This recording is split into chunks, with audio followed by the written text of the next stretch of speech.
रही तो कहाँ देवे के चाहिए। अभी हाल ही में बंगाल का चुनाव बीतल है, इतना भैया लोग देखले होगा। बंगाल में वो अलग हवा बहत रहा, जितना देश के बड़े बड़े सत्ता के नेता रहा कुल बंगाल में बैठा रहा। अब भोजपुरी के जितना गवैया रहा कुल बंगालियन में बैठा रहा। बंगालों वाला सरवा नटिया लेकिन कैसन कुल हवा चलल है। कौनो मेहरारू कमरत वही बंगाल में फंस गई। वीडियो कॉलिंग करके मेहरुआ करत की राजा जी सबका रोपनी लाग गई है, तो ऐसा पे एक आध दिशा रुपा जाए। मेहरारू अपने मर्द के वीडियो कॉलिंग लगा के फोन कैले का कर भैया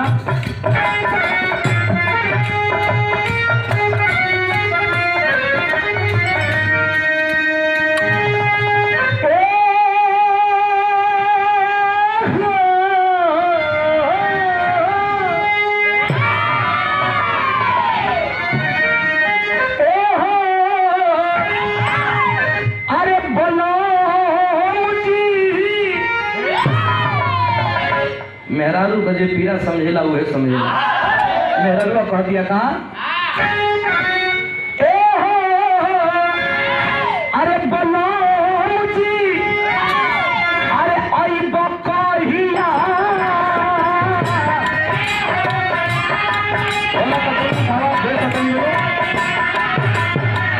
गम से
जवनिया आके तू